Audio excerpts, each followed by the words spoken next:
Welcome to the Surrendered Strength Radio. As Christian men, we are called to surrender our lives to Jesus. To surrender to Jesus means to give in, not to give up. We are called to use our strengths, abilities, and opportunities to grow and prosper. We are called to strengthen ourselves, our families, and our communities. We are called to encourage and lift up our brothers in Christ. We are called to honor and glorify God in all things. To surrender our strengths, we must live to a higher standard. We must live with strength, courage, and honor, to love God and to love others as ourselves. This is Surrendered Strength.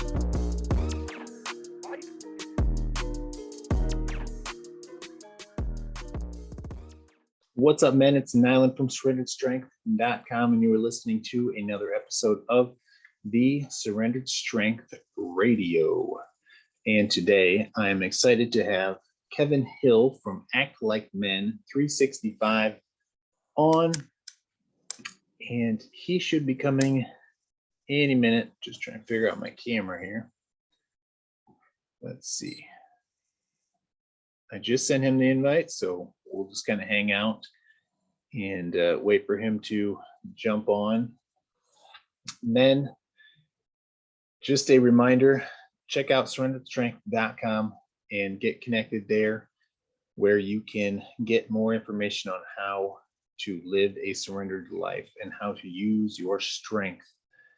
The mission for Surrendered Strength is to strengthen and encourage men to honor God. There is a need in our world, in our lifetime, in this day that has to be filled. And if not us, then who?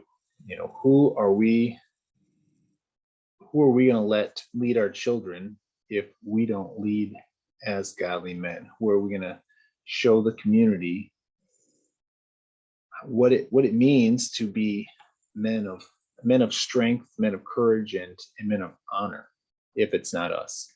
So we need more men to step up to the plate, to again live by strength, courage, and honor, physically, mentally, spiritually. I'm excited to talk with Kevin. He is another man that is really just trying to get more men to act like men of God. And as the name says, Act Like Men 365. He is trying to help men live a life of biblical manhood. So again, I'm excited to have him. Hey, what's up? I'm still trying to join on my computer. All right. How are you doing tonight? I'm good. How are you? I'm doing well. Here we go. Here we go. Getting it? Yeah, I'm just sending it over to my email real quick. There we go. Perfect. All right. So I'm still learning all the Zoom stuff myself. Oh man, I spend probably half of every day on Zoom. Oh really? Yeah. Well, maybe you can teach me some stuff. I would have thought I'd have gotten better at it by now. But yeah, there's a few things to know about it, but it's all right. All right, Here we go. All right. Sweet. So yeah, all kinds of fun stuff you can do. Like we use a ton of backgrounds for work, and I got to where I would drop off of calls and I wanted to still kind of be there. Yeah. So I made myself my background. There you go. That's nice. I'm gonna have to try that someday. But yeah, so you can do all kinds of stuff.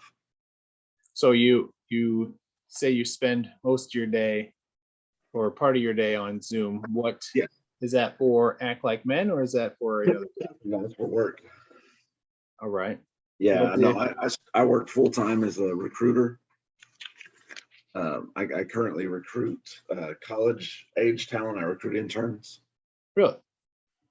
Yeah, in the IT space. Nice. And so, yeah, it's a lot of fun. It's high speed. It's man, these college kids are motivated. Yeah. But it is a lot of fun. I really do enjoy it. But yeah, it's a lot of talking to these kids, and a lot of them just trying to calm them down. Tell them, take a breath. Everything's okay. Trust me, we only called you because you've got a great resume. Right. You're going to be all right. But yeah, I spend a lot of time doing that. Nice. So let me, for everyone listening and watching, I have Kevin Hill from Act Like Men 365. That's not his full-time job as we just learned, but he is still not yet. I like it. But he is still doing great work for the kingdom, and on his website he has Act Like Men is a vehicle for biblical manhood. So Kevin, why don't you introduce yourself and just let everyone know a little bit more of who you are and a little bit more about Act Like Men. Yeah, my name is Kevin Hill. I became a believer when I was a teenager, but at that time, I really considered it more of a checkbox. I checked that off my list, and now I could go on and do the rest of the things I wanted to with the rest of my life. And I lived that way for a long time. And about 4 or 5 years ago, I got back in touch with a good friend of mine. He and I had lost touch for a few years. He and I had actually gone to youth group together in high school. So we've known each other for about 30 years or so. And I got back in touch with him, and he'd been pastoring his own church for about 10 years at that point. And I started listening to his sermons online and started talking to him more. And he kind of thought like I did back then, that it was a mile marker that you passed, and that's it. And we started talking about how men are in popular culture, men are just considered to be all the problems. Any problem that's out there can be attributed to or comes back to men in some way, shape, or form. Right. Well, you can't claim that men are the problem without acknowledging that also makes them the solution. And so we kind of started talking and putting together what would end up being the framework for Act Like Men, which actually came together as COVID hit. And I was living in Oklahoma City at the time, and I've been working from home since 2014, and so is my wife. So we didn't even notice. COVID starts coming, people start getting told they have to work from home. You're like, great, everybody's going to love this. And so I don't see what the big deal is. And then my neighbors started getting laid off. First it was a guy across the street, and then, a guy next door, and it was a lot of people. And, as we were a part of that neighborhood, and the neighborhood would get together, and the guys would talk to each other, and we'd smoke some meat, and whoever we knew was having a tough time, we'd take them some meat, some brisket or some sausage or some whatever, and our wives would make sides. And so that's what it started with, was just feeding your neighbors. And then somebody needed. I lived in Oklahoma. It's windy all the time, and 40-mile-an-hour wind down here in Texas where I live now makes the news. 40-mile-an-hour wind in Oklahoma is Tuesday. Yeah. And but people need fence repair, and people needed other things that were harder to do in that season. And so we'd get together, and somebody would buy some wood, and somebody would provide some power tools, or somebody would provide, and different people would provide different parts of it. We'd get together, we'd go fix a fence, or we'd go, fix a roof, or whatever it was. And that really is what became Act Like Men. And it was, what we're called to do and be is much better, much more than what myself or most of the men that I know or knew were being at the time. And the First Corinthians verse 16, 13 and 14 summed it up for me. And that's where the name came up with, be watchful, stand firm in the faith, act like men, be strong, and let all that you do be done in love. And on my website, I kind of break down each little part of that mantra, that verse, and it's super simple. But like most simple things, it's really difficult. Nothing easy about it. That's 100% where it comes from. Is we want to start out by feeding our neighbors. Do the little things around the house, and we have some groups that we target: elderly and widows, homeless veterans, and then homes that have boys in them but no fathers. Right. And it's our whole group, our principles, our values, our mission all come from Scripture, but we're not technically a Scripture or a religious outreach group. We're a group that just is promoting volunteerism. Right. Now, everyone that participates is a believer, and so there's that, and we do get the chance to spread the gospel, but at the same time, that's not our mission. Our mission is to go out into the world and be different, to be that example and plant the seed that hopefully turns into something else. But that's just a little. Well, that's not a little. That's a lot about us. But we can be so much more. And I know for 30 years, while I was running around doing things my own way, I always felt like there was something more. And that's why I continued to do all the things that I was doing, is trying to feed that void. Yep.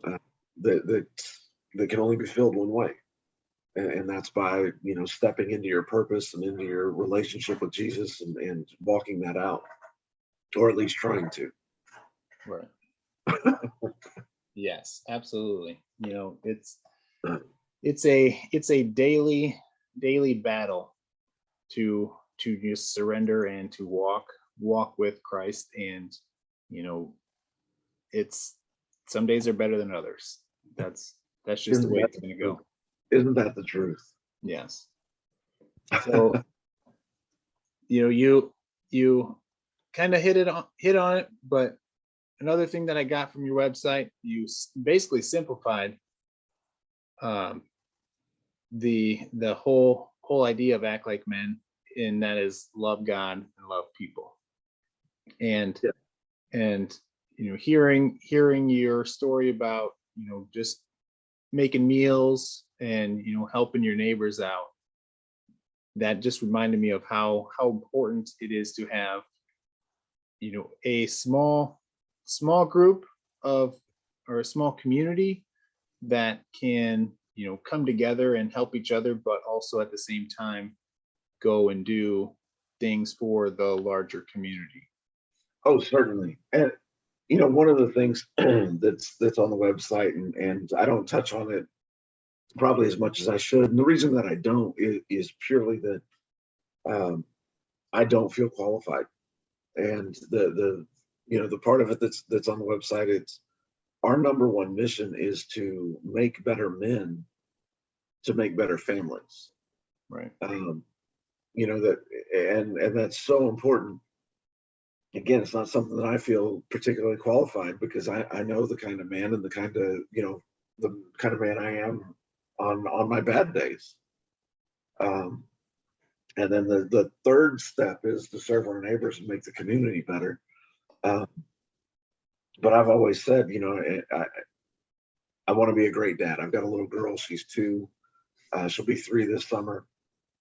And I want to be a great dad. And as I look at that, I can't be a great dad without being a great husband. Right. And I can't be a great husband without being a good Christian. And, um, being a good dad is a heck of a lot easier than being a good husband, which is still a heck of a lot easier than being a good Christian. So, the work runs downhill, but it is work. Yep, absolutely. And you mentioned that you don't feel qualified, and oh yeah, trust me, nobody does. Right. But as believers, we have the example of Christ, so we don't have to be qualified. We just have to imitate and go off of his example. Yeah, very true. So, yeah, my qualification comes straight from Christ. It has zero to do with my internal resume. Right. Absolutely.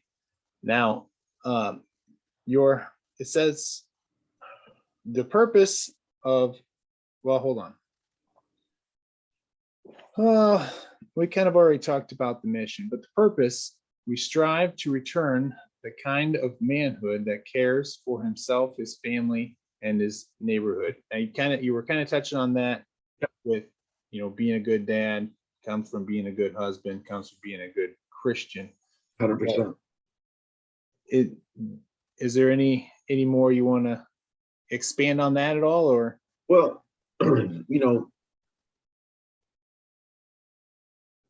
my pastor is actually, like I said, he's one of my best friends. And this year, actually about the last year and a half, he became convicted as a pastor to just put it out there. No dressing it up, no softening the blow, just put it out there. And the response has been fantastic.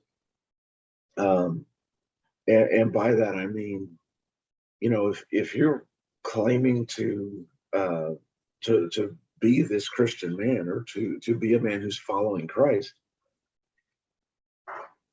there are areas where there's visible proof of that, and whether that's the way you provide for your family, whether and that's in all the ways. That's it, not just physically and with your checkbook, but are you providing that example where your family watches you tithe 10% back to the church? Is it are you taking care of yourself physically? Are you showing the right priorities? Are you letting them see you in the word? Are you letting them see you live out the word? Because I don't care if you've got a Bible at home. I don't even care if you've got a well-used Bible at home. If nobody sees you in it and nobody can see it on you, it doesn't matter. It's you might as well not have one. And it all starts with family.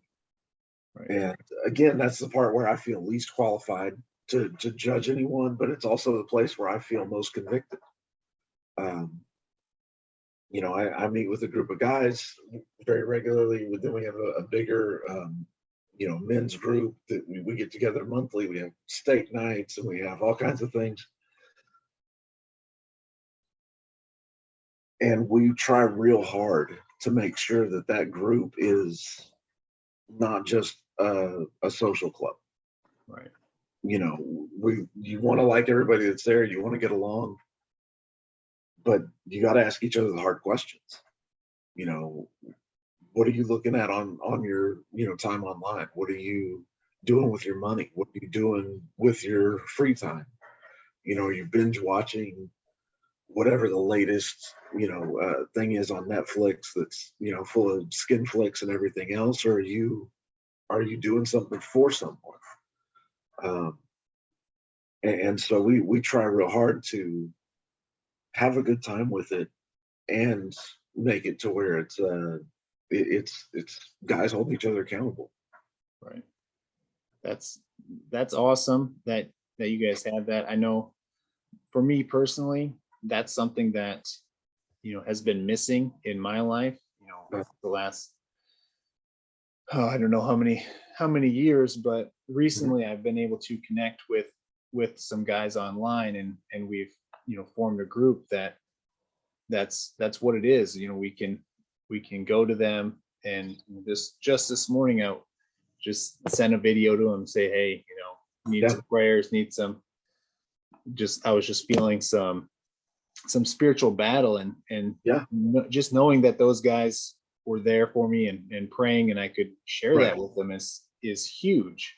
But I also agree that we need that in-person group that's gonna be watching, be there, not watching in a way that we're trying to watch you trip up, but just keeping you on the straight and narrow. No, and man, that's a fine line. You get called to the carpet for something, and it's a very reflexive instinct to either go back at the person that called you out on it, or to divert. And well, maybe, but Jim over here, he was way worse.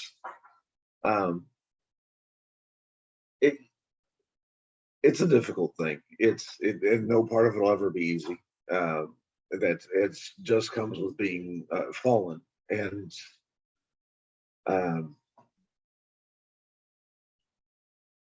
but yeah, the conviction and the direction our church, or my friend's a pastor, but I claim the church as my own. It's Compass Church in San Antonio. Okay. And it's, man, he's really, like I said, he's just putting it out there, and we're walking through Ephesians right now, and the first half of Ephesians is basically, these are all the great things that God's done for us, and the second half of it is that call. This is how your life should look if you're walking these things out. And it's basically the place. If you're wondering how a Christian should handle a life situation, you could probably find it in the second half of Ephesians. Right. But we can do better, and that's at every level. That doesn't just start with, hey, I noticed my neighbor's fence blew down, but it's not my fence. Right. It goes way beyond that, and the biggest part of it's the part nobody else is going to see. It's the part that happens in your head, in your heart, and in your home. And that's a true battle. You were talking about feeling a spiritual battle.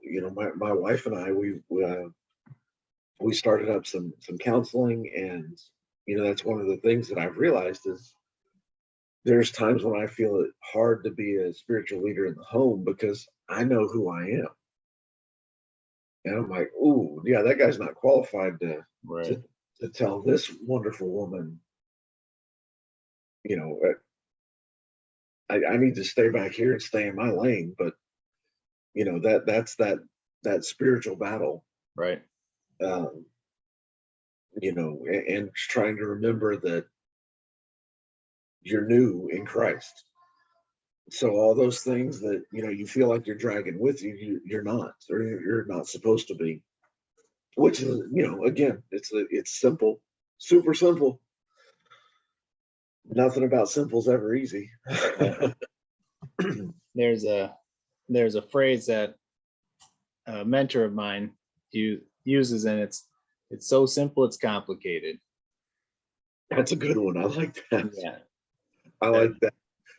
Hey, the one thing I did want to touch on, there's several Bibles that are printed that when they do the same verse, the 1 Corinthians 16, 13 and 14, in place of act like men, they print it as be courageous. And that is wrong. the Greek word that it's translated from, and I go into this on the website, but the Greek word that it's translated from, and I can't pronounce it, so I'm not going to try to. But the word has a root that refers to adult males. So it makes those two distinctions. It's not just males, it's not boys, it's adults and it's men. Really? And so yeah, it's at the bottom of the first page on my website. It's just, you know, the Greek word, and it's but it is to behave as men. Now, be courageous can be a part of that, Right. But that is not the translation. That's I did not know that. Yeah, I cannot pronounce the Greek word. It's about 2.5 inches long. Yeah. But it's the root and everything is from adult male. Right. And it is, from what I've read, it is the only time in the Bible in Greek that word is used. Really? Yeah. Interesting. I don't speak Greek, so I don't know for sure. Yeah. But from what I've read, it says it's the only time that it's used. Right. Well, I mean, that makes sense. I mean, the Jesus called 12 men, yeah, to follow and to be his disciples. So it makes sense. It absolutely does. It does. But I've had a couple messages and a couple, you know, notes here and there that challenge that, and I'm like, absolutely not. It's it's this. It's but you know, I try to do that as politely as possible, but right. No. There's always going to be people that challenge you. Right. So the other day, I was listening to your last podcast. Ooh, man, it's been a while. Yes, that's all right.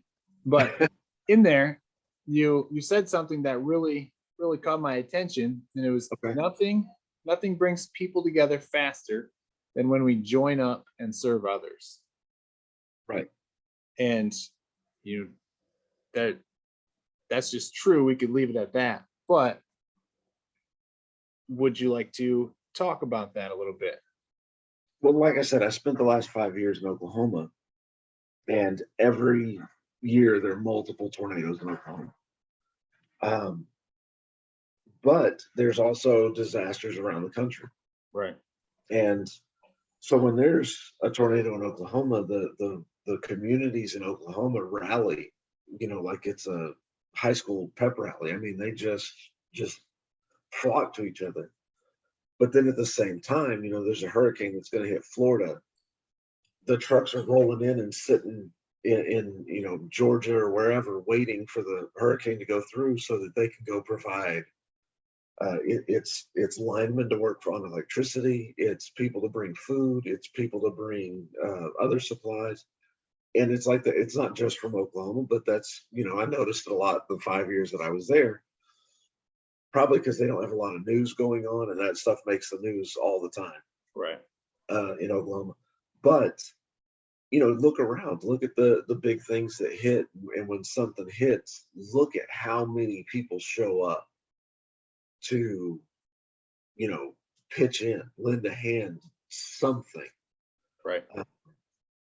And it's not just the people that show up to do the work. Like, you know, a hurricane blows through and there's going to be debris and there's going to be physical work that needs to be done. But look at the people that show up to support the workers. You know, the people that show up to, I can't fix your tree. I can't pull it off your house. I can't dry out your carpet. I can't do any of those things, but I can sit and listen to you. Right. You know, it's every level of help.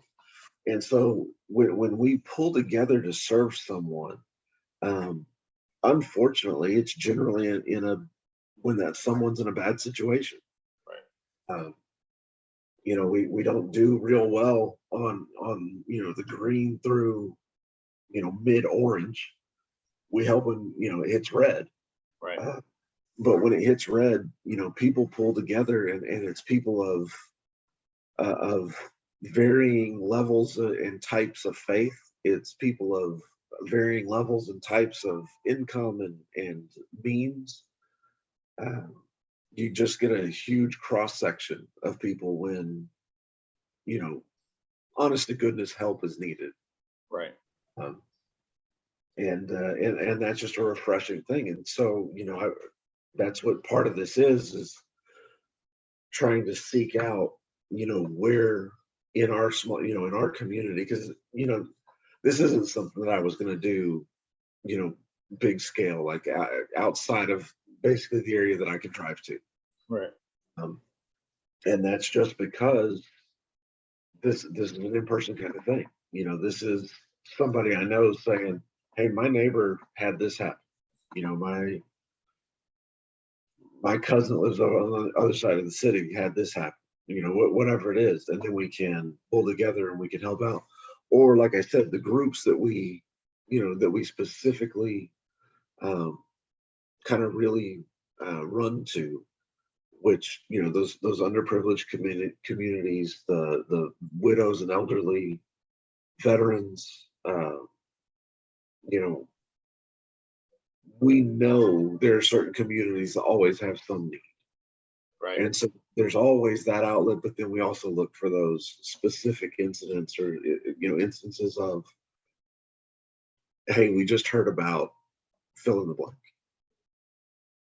And so service is an easy way to get people together. But unfortunately, it's also an easy way to stand out. That it seems the groups that give are the groups that always give. And the groups that don't are the groups that don't. Right. And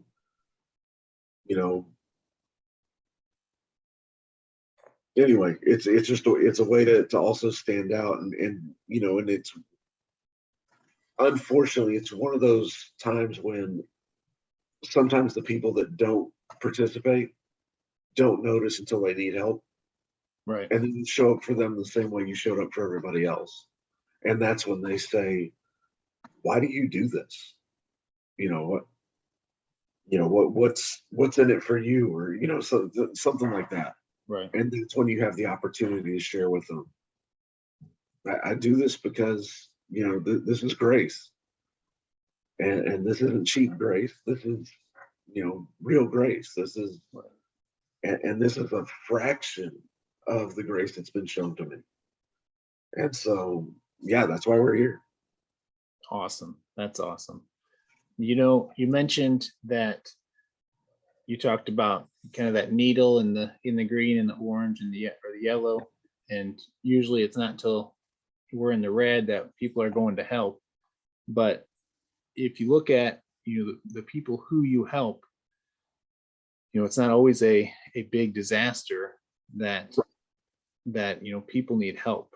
The one thing that really caught my eye or kind of touched on my heart was the boys in fatherless homes. Yep. I've been a coach, wrestling and football coach in the past, and when I was getting into coaching and just kind of wanted to be a better coach, I was doing research and I learned a lot about the importance of needing men who are just mentors and in the lives of young men. Yep. And so that's one thing that really touched my heart, just because it's something that I've lived. But just talking about the widows and elderlies and veterans is, they might not be, or we might not see it as they're in the red and they need help, but they still need help. Yeah, and that's another thing. With something like with veterans, with widows, with elderly, with boys without fathers in the homes, they could be in the red that we just don't see. Right. True. And it's an epidemic. The statistics on fatherless children altogether. I've never been a little girl. I don't know how to how that part Right. goes. I have one, Um, and but I know what it's like to be a little boy, and to where you look for to find those things when you're not finding them at home. Right. Um, and the statistics on it are heartbreaking. It's absolutely devastating. It's an absolute epidemic that very rarely gets talked about, and it's never addressed. Right. Um, you know, I'm going to step in it here, and I'm going to do it intentionally.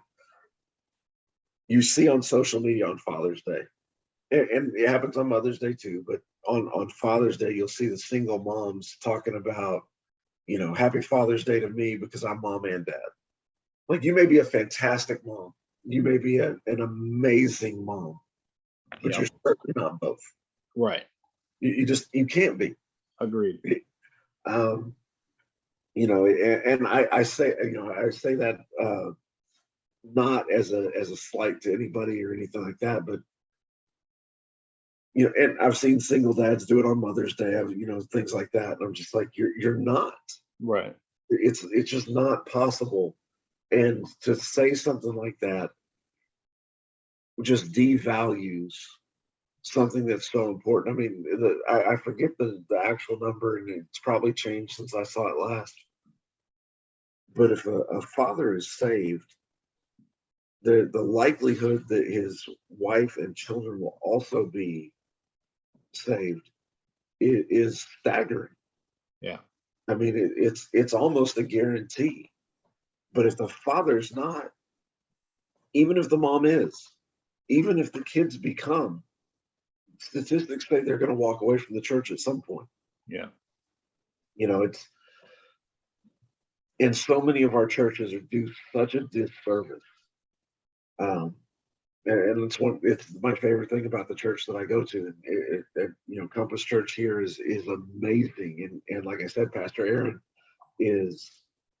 he's just putting it out there. There's no, you're not going to leave without being convicted of something. Yeah. You're not going to get to just, okay, that was great. I put my $5 or $10 we don't pass an offering plate, but metaphorically, I put my $5 in the plate and I sat through church. I'm good till next week. Absolutely not. It can't be that anymore. Right. And the times I remember going to church when I was a teenager, that's really what it was.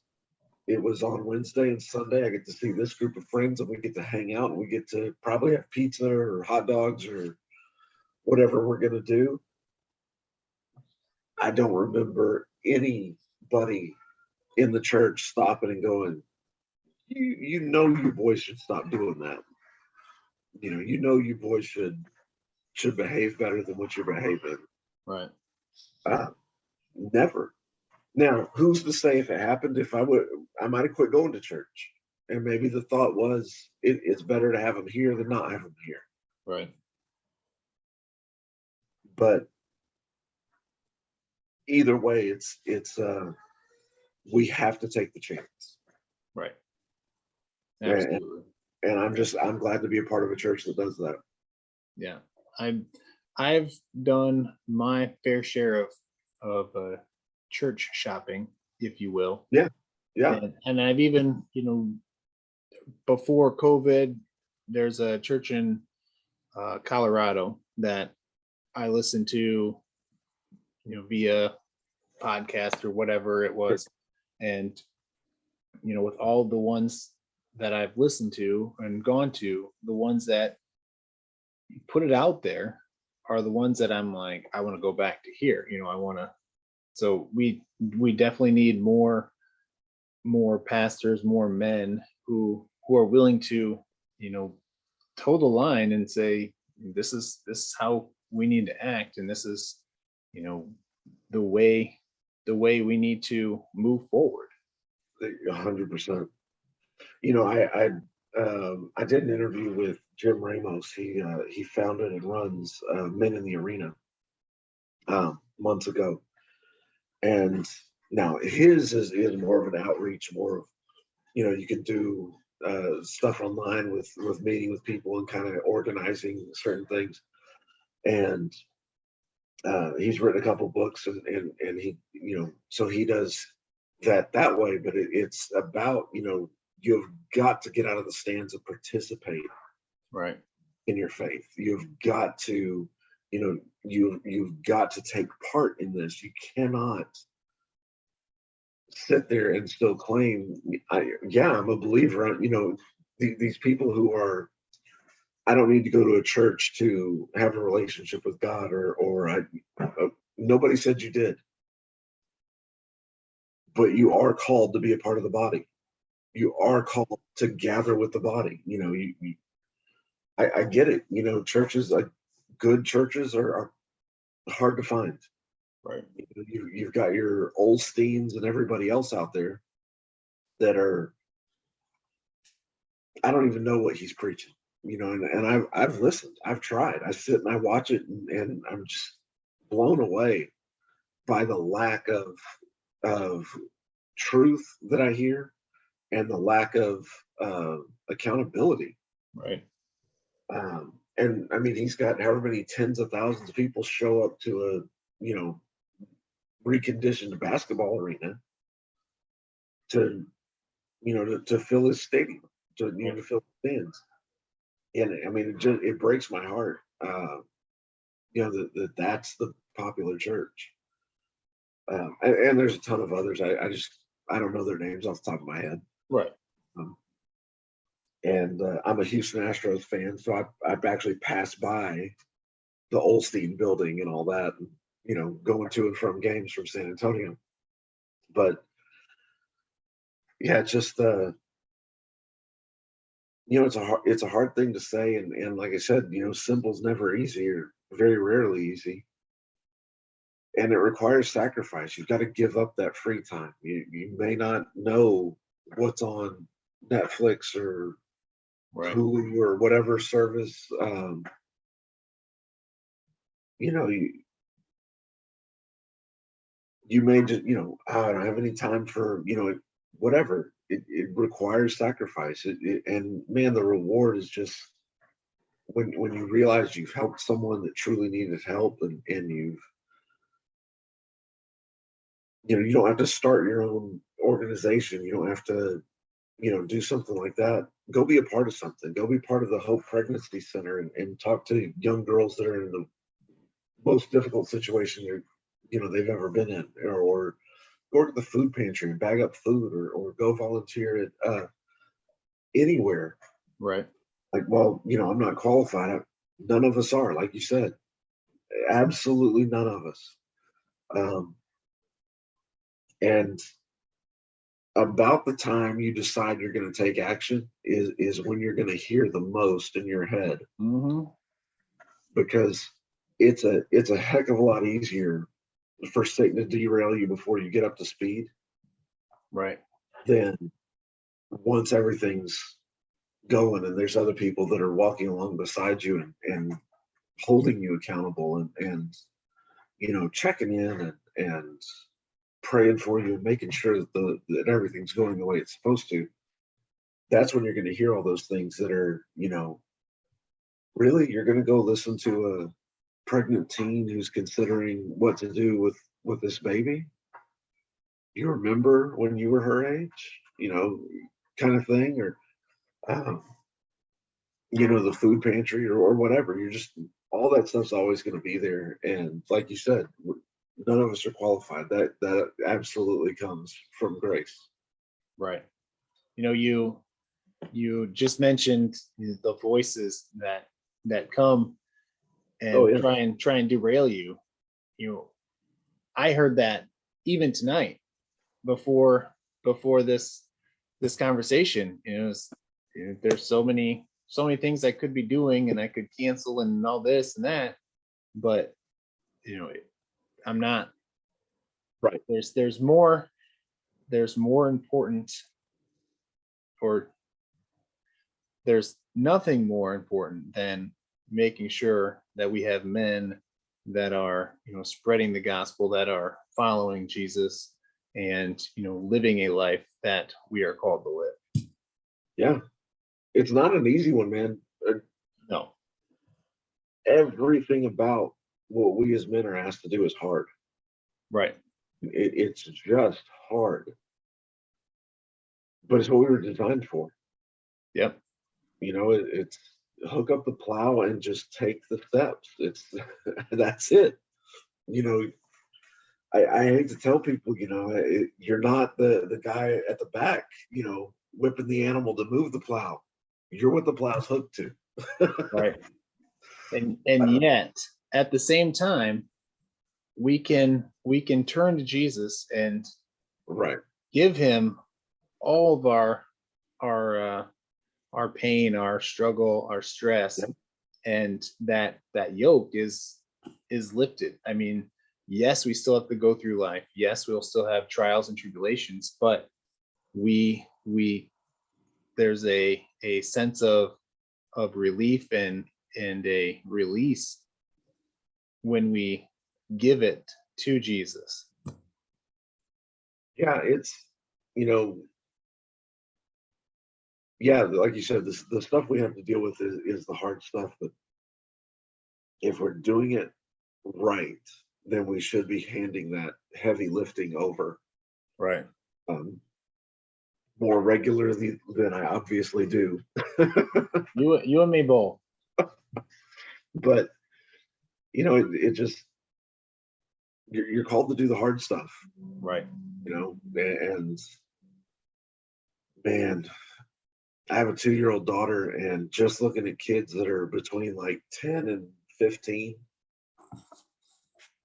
little boys that are in that age group, we need this now more than ever. That's so true. I need a generation of real men growing up to be around when my daughter's grown up. Yes. And so, yeah, there's a selfish part of this too. It's the maybe the perspective or the whatever comes along with being a dad. And it took my wife and I 8 years to have her.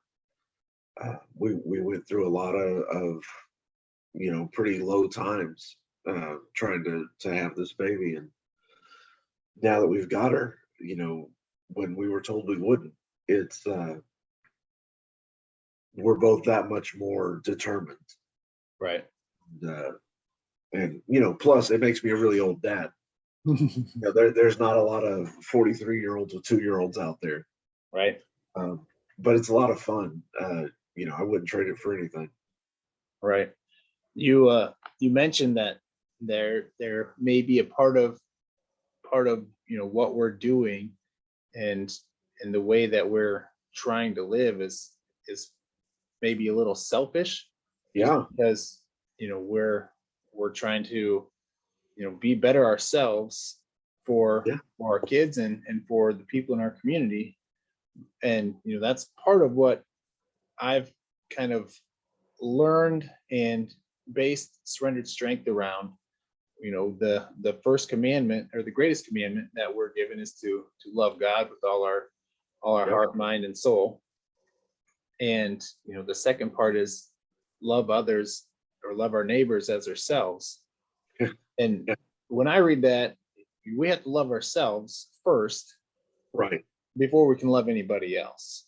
And it really comes down to allowing God to fill our cup, and then allowing the overflow of what God pours into us into everything else.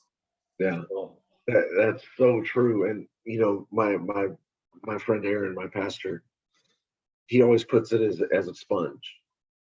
Whatever you're soaking into your sponge, if it's the word, if it's the Holy Spirit, when times come that are hard and they squeeze that sponge, that's what'll come back out. Right. If it's you, then when you squeeze that, what's going to come out is that ego, that pride, that anger. Right. And there are a lot of men that like I said, I feel unqualified to do a lot of things, but there are a lot of men who feel unworthy on a personal level.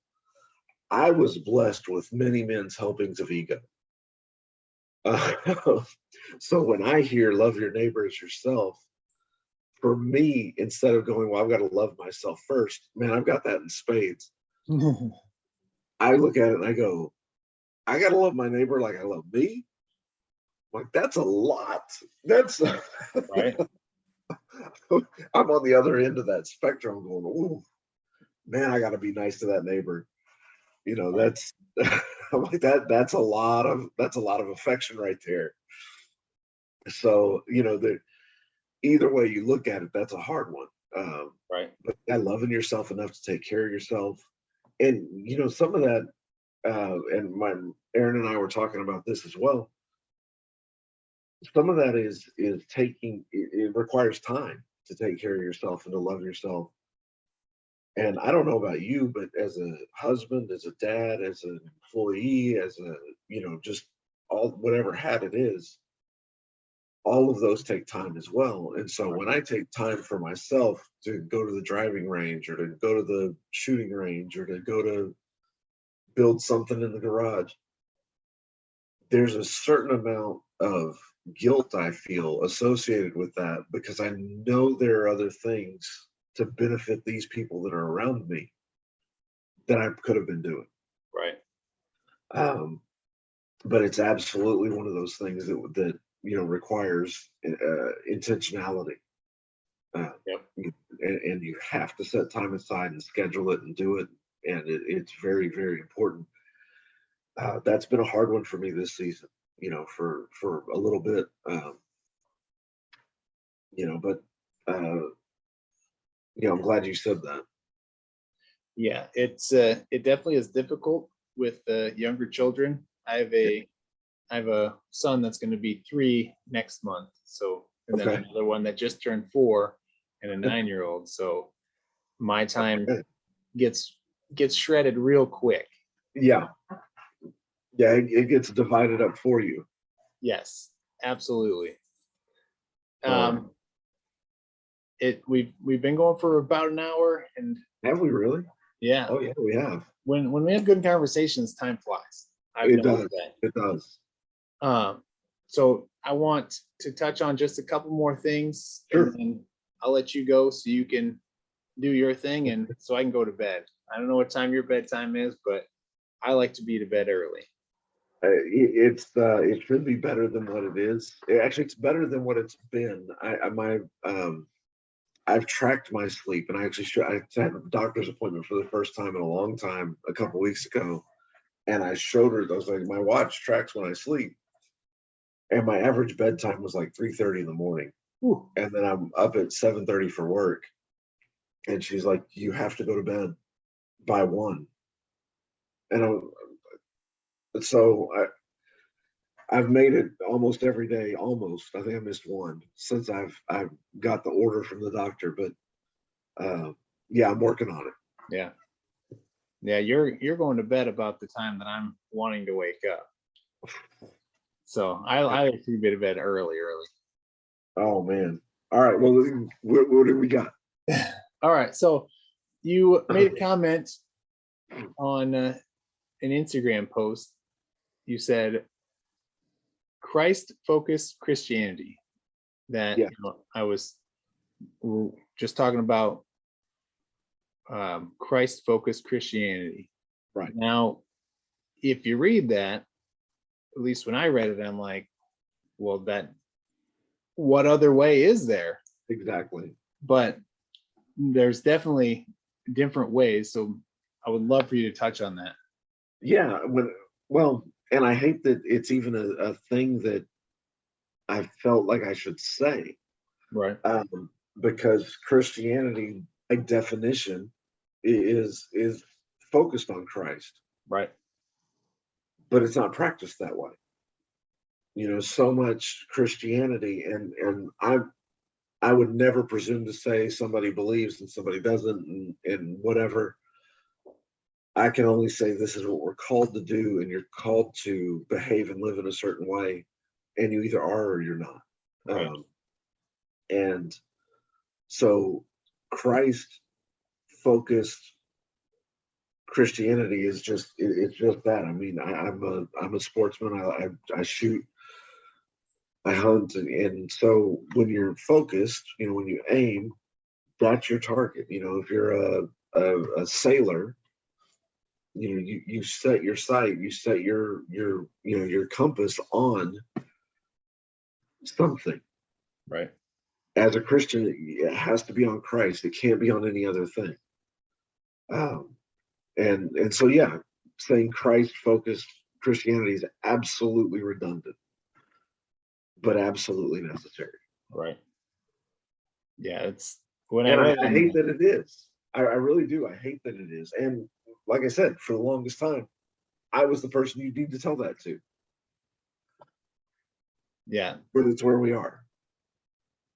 So I grew up Catholic, and that's where all the guilt comes from.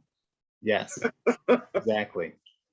But as I was growing up and got older and started kind of seeing, Catholic, Lutheran, and all the other,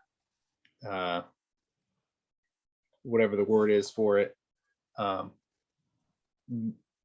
I started realizing that, first and foremost, they're all very similar, but at the same time, I felt like there was something missing, and it was Christ. And in my opinion, in the Catholic Church that I grew up in, we had a statue of Mary, which there's probably a lot of them that do, but it's like, there was Jesus on the cross also, but we also had a statue of Mary, and it just seemed like we were focusing a lot of attention on her when, yes, she did a good thing, but she's not the Christ. So yeah, I mean, she's an important person in the story, right? But she's not the main character. She's not the lead, right? No, I get it. That's yeah. It's like I said, when I was a teenager in church, I don't ever remember leaving church feeling like, man, that sermon was right at me. That sermon was about how I could be better, or about how Christ is the example to follow, the only one, and you're either following or you're not. Right. It's not degrees of not following, like on a compass. It's you're either going with or against, or not with or against, but either toward or away. Right. And so, yeah, I get it. That's man, that's remarkable. I didn't know that they had statues. I've been in Catholic churches as like a tourist, but never, for like a service or something. And so I guess I never noticed that. Yeah, that's for whatever reason, there's a lot of focus on Mary. Okay. And it's interesting to say the least. Huh. I can see that. And right, what else do you got? I only have one more thing. Okay. And on your website, you have that, an outreach page, and you're going to have links.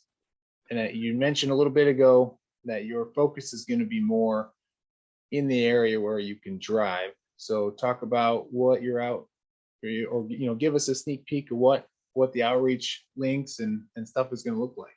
Yeah. So we're meeting. I am meeting with my local congressman next week, or his office. Probably won't be the congressman.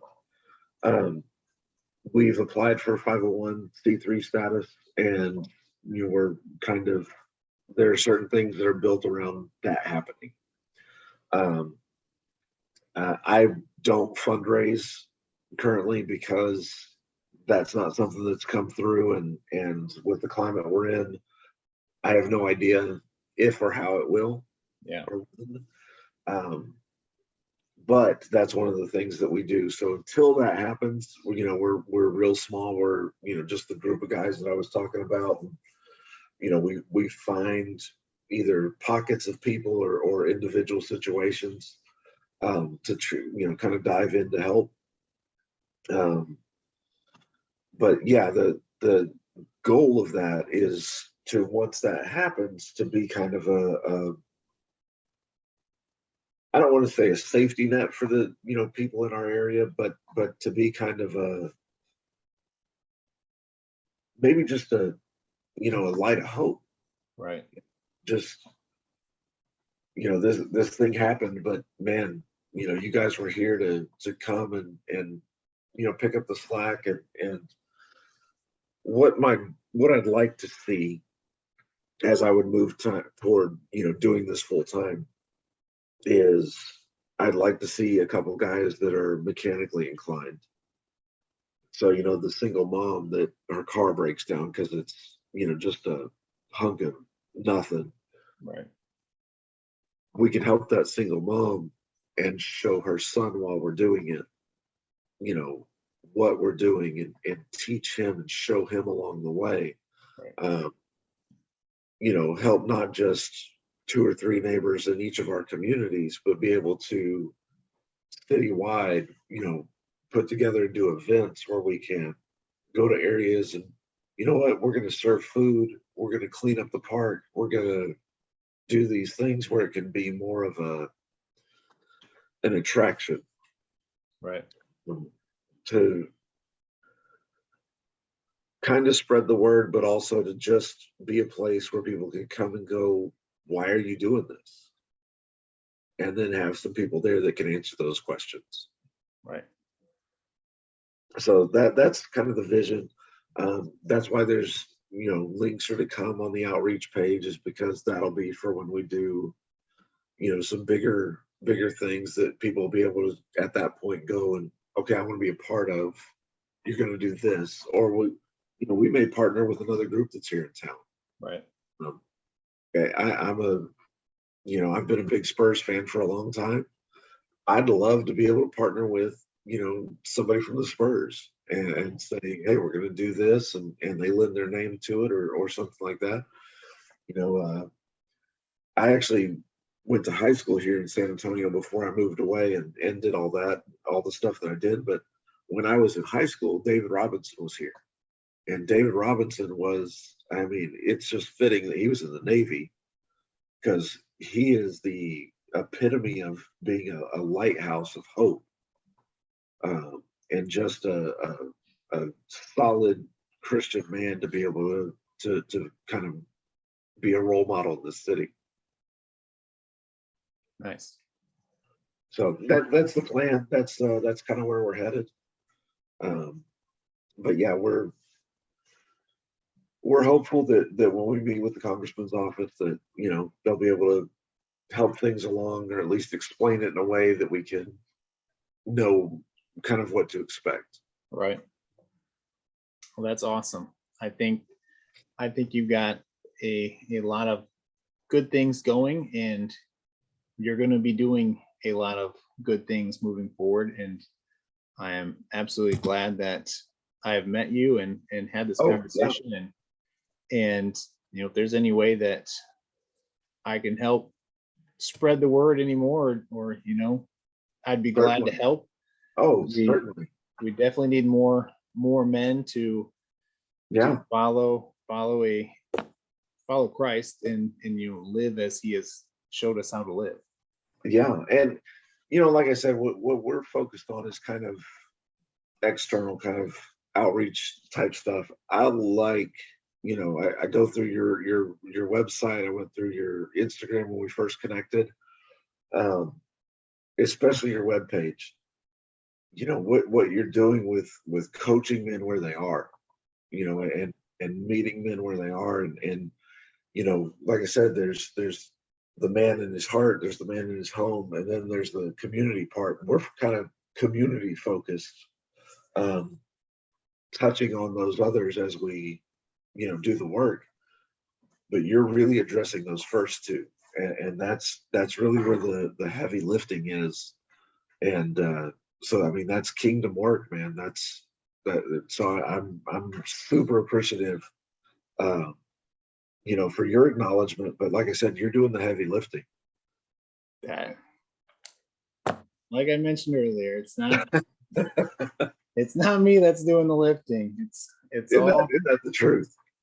it's all God and Jesus, and I'm just happy to be here and happy that I have actually found something that has meaning and is worthwhile, because what I was doing before, I mean, my full-time job for another conversation at this time, but this is something that actually gets me excited and has some meaning. So I understand 100%. So, well, Kevin, thank you again for jumping on and just having this conversation. And my pleasure. We will be in touch, and I will give you the final word. Whatever you want to let the men know, and also let people know where they can get in touch with you and connect with Act Like Men. Okay. Well, first, where you can connect with us, I'm on all the usual suspects as far as social media goes. We have a Facebook page and an Instagram page, Act Like Men 365. As far as the final word goes, love God and love people. I mean, you can sum up the Bible in 4 words. Let your yes be yes and your no be no. I mean, find a church that is just telling it like it is, and commit to it. It doesn't matter if there's 10 people in the seats or 10,000. Commit to it. And when I say commit to it, if you're not providing for the church in some way, if you're not part of the greeting team or tithing or tithing, I mean, it doesn't matter what else you're doing, you should be giving back to the church. But, if you're not investing in either that church or another organization that's fulfilling the calling, then you need to be. It's absolutely required, and you cannot have faith without works. We have to get off the sidelines, especially as men, and when we do, everyone else will follow. Right. So be watchful, stand firm in the faith, act like men, be strong, and let all that you do be done in love. All right, man. That was Kevin Hill from Act Like Men 365, and he nailed it.